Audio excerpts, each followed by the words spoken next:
Now I come to where we are in terms of multi-languages. So we're very lucky. The Department of Justice Canada has funded boosts to do two key pieces. One is to organize an annual national CAC CYAC meeting in Canada, and that started in 2017, and we'll have an annual meeting till 2022. And as Lola mentioned, to develop the webinar-based training program. So we started working with multi-languages in 2017.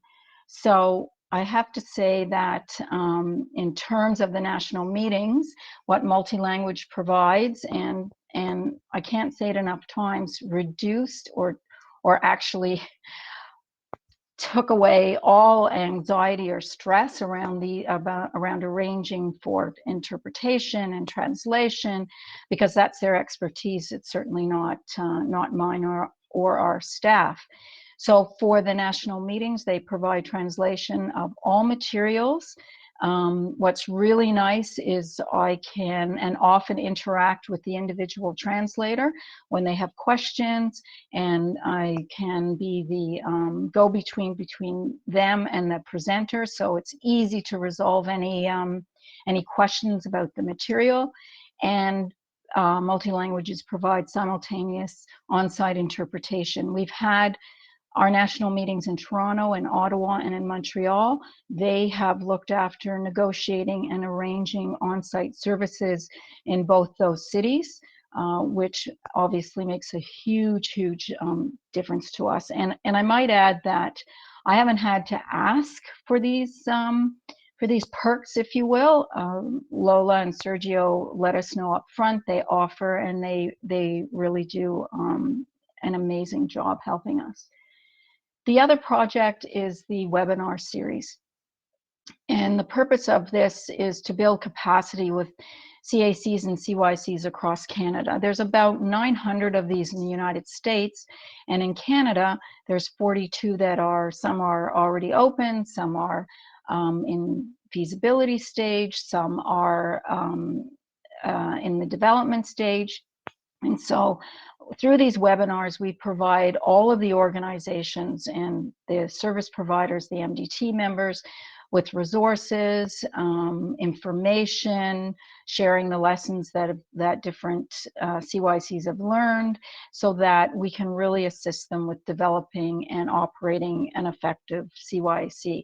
It's actually been such a popular series that it's gone out of the CYC community, which is amazing. So one of the things, a huge thing that multi-languages did for us, and this was Lola's offer. She said, you know, she asked, and who would say no? Certainly no one, I'm sure. Can I research platforms for you and see what I think would be the best platform? And it was like, sure, that'd be amazing. And she did her research. She sent a chart for me and ended up recommending Kudo. And in fact, we were the first agency in Canada to use Kudo, so we're very pleased about that. They organize how we're going to get the presenters' PowerPoints translated. Our webinars are simultaneously interpreted in French or English, which, for those of you who don't know, there are two official languages in Canada, English and French.